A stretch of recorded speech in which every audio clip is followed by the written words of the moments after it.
U.S. expressed frustration that North Korea is blocking effort to recover remains of American casualties from Korean War.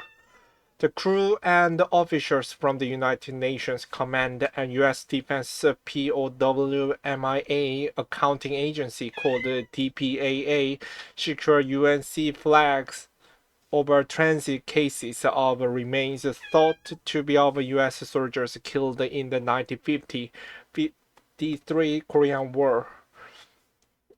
1950 to 53 Korean War before returning them to the United States for further processing and identification in Wonsan, North Korea, July 27, 2018. CNN. The U.S. expressed frustration Wednesday that North Korea is continuing to refuse to allow teams into the reclusive country to recover the remains of American casualties from the Korean War. The United States government reaches out often to North Korea on any number of issues, one of which is this particular mission. There has been no response at all at all levels of the United States government in their communications with North Korea. We are at the mercy of geopolitics. The director of Defense POW MIA accounting agency, Kelly McKeague, said Wednesday. Of the estimated 7,500 U.S. service members still missing from the Korean War, 5,300 are believed to be in North Korea, McKeague said. Lawfully 37,000 Americans were killed during the war and 8,000 were missing, according to the Pentagon. The war lasted from June 1950 to July 1953 when the Korean Armistice Agreement was signed.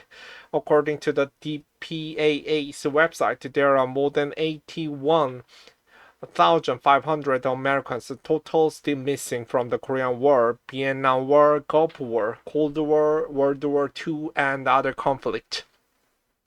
McKeague spoke with the reporters Wednesday ahead of the annual briefings with more than 400 family members of those lost in the Korean War and the Cold War to provide them updates on their loved ones.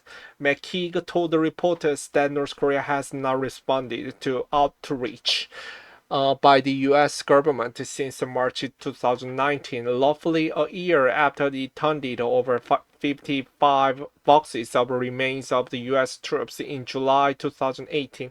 The rare move was the commitment resulting from the meeting between then President Donald Trump and North Korea's Kim Jong-un in Singapore. The DPAA is continuing to walk through identification of remains it has received from North Korea, though McKeague acknowledged that it is far from providing answers to all the families whose loved one may still be there. Will the majority of the families continue to be disappointed? Absolutely, but again, until the geopolitical situation changes or North Korea realized that this is the tool of diplomacy and the humanitarian effort that other countries cooperated on, it remains to be seen, he said.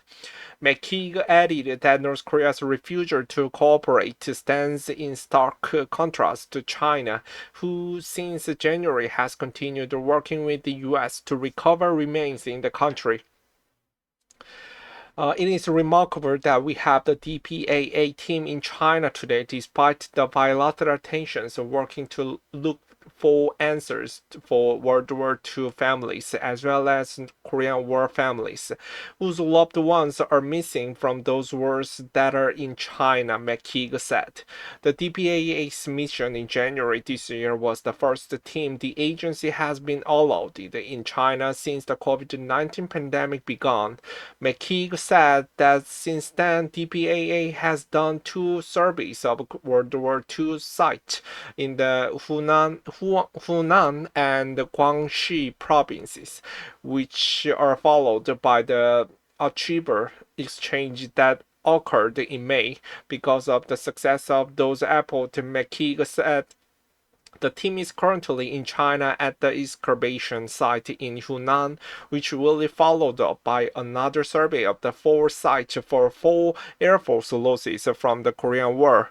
China's cooperation, he said, will likely provide answers to families that they've been lacking.